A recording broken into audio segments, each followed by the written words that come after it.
नमस्कार विद्यार्थी मित्रों। धोरण विषय हिंदी चैप्टर नंबर 15 दाजू, उसका साहित्य प्रकार जो है कहानी और उसके लेखक का नाम है शेखर जोशी। यहाँ पर दाजू दाजू का मतलब होता है बड़ा भाई। यहाँ पर किस प्रकार एक श्रमिक परिवार या श्रमिक लड़का अपने पेट की प्यास बुझाने के लिए शहर में आकर एक काफ़े मतलब होटल में काम करते करते किस प्रकार अपने पेट की आग बुझाते बुझाते वहाँ अकेलेपन का एहसास पूर्ण करने के लिए वहाँ जगदीश बाबू के साथ मित्रता प्राप्त करके वह उसे दाजू की उपाधि, दाजू मतलब बड़े भाई की तरह उससे व्यवहार करता है और वही जगदीश बाबू के साथ रहते रहते अपने अकेलेपन की जो भावनाएं हैं वह दूर करके उसे एक मित्रता, एक बड़े भाई का दर्जा देकर उसे बहुत मानवीय पूर्ण व्यवहार करने लगता है। मैं पहले आपको इस दाजू कहानी में श्रमिक परिवार के लड़के के साथ हुआ मानसिक तनाव, या हम कह सकते हैं कि चाइल्ड साइकोलॉजी बाल मनोविज्ञान यह कहता है कि किसी बच्चों के साथ अगर छोटी सी उम्र में कोई आघातजनक घटना हो जाती है, वह आघातजनक घटना उसके जीवन पर्यंत उसके व्यक्तित्व के विकास में कहीं न कहीं बाधा बनकर खड़ी हो जाती है। तो शेखर जोशी का यही केंद्रवर्ती विचार है इस कहानी को रखने के पीछे। ठीक है, पहले मैं आपको पात्र परिचय करवा देता हूँ। ठीक है, पात्र है जगदीश बाबू और मदन उसे बॉय भी कहते हैं। वह एक पहाड़ी लड़का है, श्रमिक लड़का है। वह अपने पेट की प्यास बुझाने के लिए शहर में आया हुआ है। सहपाठी जगदीश बाबू का मित्र ईजा। यहाँ पर कुछ शब्द ऐसे हैं जो पहाड़ी भाषा से, या हम कह सकते हैं कि उत्तराखंड की भाषा से लिए गए हैं। उत्तरांचल की जो भाषा है वहाँ के लोकल शब्द है। ईजा मतलब माँ, भूली मतलब छोटी बहन और दाजू मतलब बड़ा भाई। यह कहानी है उत्तरांचल या उत्तराखंड भी कह सकते हैं। उत्तराखंड के अल्मोड़ा जिले में डोक्त्या लगो ऐसा एक नाम है, वहाँ की कहानी है। लेखक जगदीश बाबू भी अपने पेट की प्यास बुझाने के लिए शहर में आए हुए हैं। यहाँ पर लेखक ने कोई स्पेसिफिक शहर का नाम दिया नहीं है, फिर भी उसका पात्र परिचय या उसका परिचय को पढ़े तो हम ज़्यादातर मतलब 30 साल तक लेखक शेखर जोशी जो है इलाहाबाद शहर में रहे हैं। तो और इलाहाबाद शहर को ही अपना कार्यस्थल बनाया है। तो हम कह सकते हैं कि हम इस कहानी को भी इलाहाबाद शहर के साथ जोड़ दें। तो यह है पात्र परिचय। जगदीश बाबू भी अपने पेट की प्यास बुझाने के लिए मतलब कि नौकरी धंधे के लिए इलाहाबाद या शहर में आए हुए हैं। और मदन भी अपनी प्यास बुझाने के लिए काफ़ी मतलब होटल में वेटर का काम कर रहे हैं। तो जगदीश बाबू और मदन की एक दिन वह दोनों जो है पहाड़ी इलाका, उत्तरांचल या उत्तराखंड के पहाड़ी इलाके के रहने वाले हैं।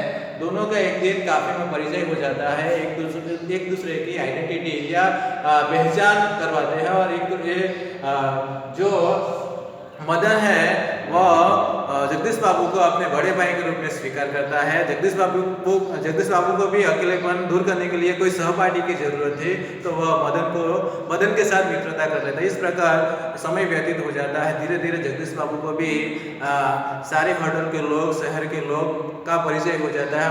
उसका अकेलेपन का जो तनाव था वो दूर हो जाता है और ऐसे ही समय बीतता जाता है। जगदीश बाबू को एक प्रेस्टीज मतलब कि मान सम्मान लोग देने लगते हैं। और इस समय बीतते हुए वह जगदीश बाबू फिर से या बार बार होटल में आते हैं। तो जब भी होटल में आते हैं तो मदन उसे दाजू कहकर पुकारते रहते हैं। जगदीश बाबू को लगा कि यह दाजू बार बार पुकारना उसके सम्मान की चोट खाने के बराबर है। और एक दिन मदन के ऊपर वह बहुत गुस्सा करता है कि यार ये दाजू क्या लगा के रखा है। और मदन इस गुस्से से मदन को मानसिक बहुत आघात लगता है और उस दिन वह बीमार होने का ढंग करके होटल से चला जाता है। अपने कमरे में जाकर बहुत रोता है और कुछ समय बीत जाने के बाद फिर से वह होटल में आता है। और अंत में कहानी के अंत में जगदीश बाबू और उसका जो सहपाठी मित्र है वह मित्र हेमंत के साथ फिर से वो कैफे में आते हैं। तो मदन का जो व्यवहार है वो पूर्ववत नहीं रहता, उसके व्यवहार में बहुत सारे चेंजेस हो जाते हैं।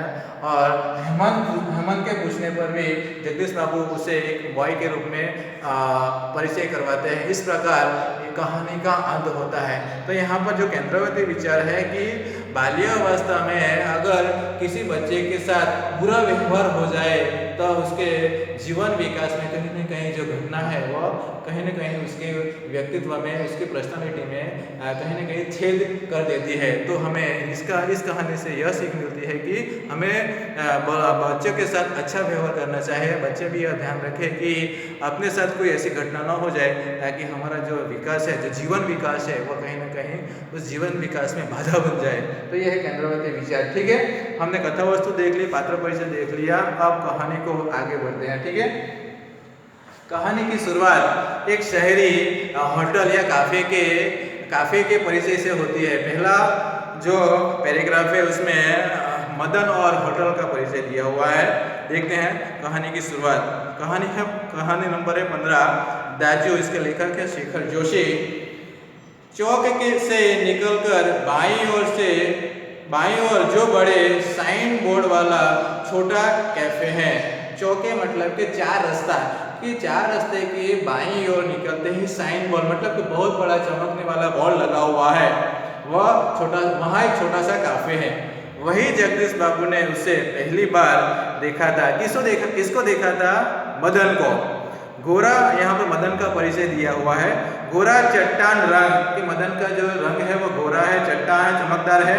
नीली सफफ मतलब कि सुंदर, स्वच्छ नीला कलर की उसकी आंखें हैं। सुनहरे बाल, सोनेरी कलर में ना बाल से सुनहरे बाल और चाल में एक अनोखी मस्ती पर शिथिलता नहीं। उसकी चाल है वो मस्ती से भरी हुई है, उसमें कठोरता या शिथिलता नहीं है। कमल के पत्ते पर फिसलती हुई पानी की बूंद सी स्फूर्ति कैसी है कि जैसे कमल के पत्ते के ऊपर जैसे बूंद गिरने से तुरंत फिसल जाता है, वैसी मदन की फुर्ती है। आंखों की चंचलता देखकर उसकी उम्र का अनुमान केवल 9-10 वर्ष ही लगाया जा सकता है। भाई आंखों की चंचलता से लिखा कहता है कि मदन की उम्र 9-10 साल मालूम हो रही है और शायद यही उम्र उसकी रही होगी। लेखक भी कह रहा है कि यही उम्र मदन की या 9-10 साल की उम्र मदन की रही होगी।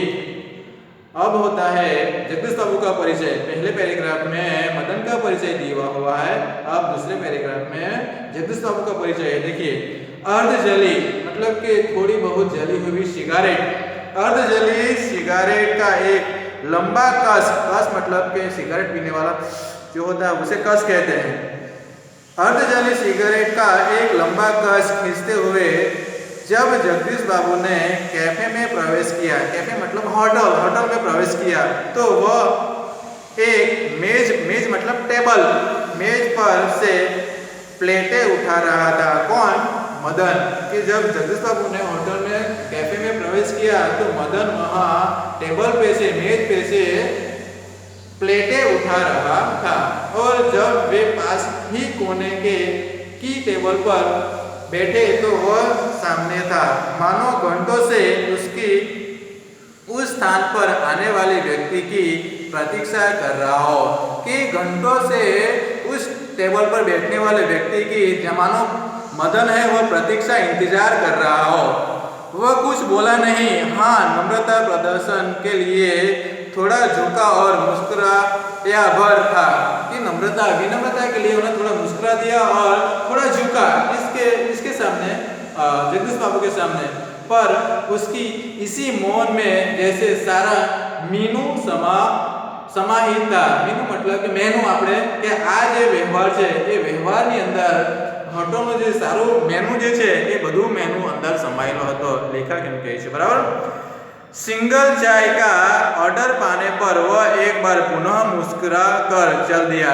कि एक चाय, सिंगल चाय मतलब एक चाय नो ऑर्डर प्राप्त करीने એ ફરી પાછો હસીને ચાલ્યો જાય છે, ચલ દિયા। और पलक झपकते ही चाय हाजिर थी। कि जैसे ही जगदीश बाबू ने सिंगल चाय का ऑर्डर दिया, तुरंत मदन ने वह चाय की व्यवस्था कर दी। आगे, मनुष्य की भावनाएं बड़ी विचित्र होती है। ठीक है, अंतिम पैराग्राफ की ओर कि मनुष्य की भावना जो है वह विचित्र होती है। सच बात है, कभी बहुत सारे लोग होते हैं तभी हम अकेलेपन का एहसास करते हैं, और कभी हमारे साथ कोई ना हो, सुनेपन हो, फिर भी हम बहुत सारे लोगों के साथ जीवन जी रहे हैं, ऐसी हमारी भावनाएं हैं। तो यहाँ पर लेखक ने कहा है कि मनुष्य की भावनाएं बड़ी विचित्र होती है।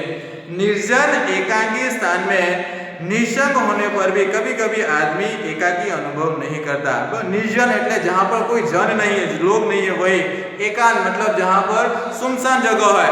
और निशंक मतलब किसी का संग न हो, फिर भी होने पर भी कभी कभी आदमी एकाकी अनुभव नहीं करता। ऐसा वातावरण होने पर भी व्यक्ति अकेलेपन का, एकाकीपन का अनुभव नहीं करता। लगता है इस एकाकीपन में भी सब कुछ कितना निकट है, कितना अपना है, परंतु इसके विपरीत कभी कभी सैकड़ों नर नारियों के बीच जनरोमय, जन એટલે लोग और रव मतलब आवाज के लोगों से भरा हुआ आवाज या लोगों का आवाज वातावरण में रहकर भी सुनेपन की अनुभूति होती है। लगता है जो कुछ है वह पराया है, कितनी अपनत्वहीन है। कि यहाँ पर इस पैराग्राफ में लेखक कह रहा है कि मनुष्य की भावना विचित्र होती है। कभी कभी बहुत सारे लोग होने पर भी उसे अकेलेपन का एहसास होता है, और कभी कभी हम निर्जन, एकांत और निश्चल होने पर भी बहुत सारे लोगों के साथ जीवन व्यतीत कर रहे हैं, ऐसा लेखक को अनुभव होता है। यह है मनुष्य की भावनाएं। ठीक है, पर यह अकारण ही नहीं होता। इस अकेले एकाकीपन की अनुभूति इस अलगाव की जड़ें होती है। कि ऐसी जो अनुभूति है वह अलगाव की जड़ मतलब कि अन्य पाछળનું કારણ આ अलगावની भावना હોય છે। बिछो या विरक्ति की किसी कथा के मूल में कि जब व्यक्ति विरक्ति का अनुभव करे, बिछो का अनुभव करे, तब ऐसा वातावरण निर्माण होता है।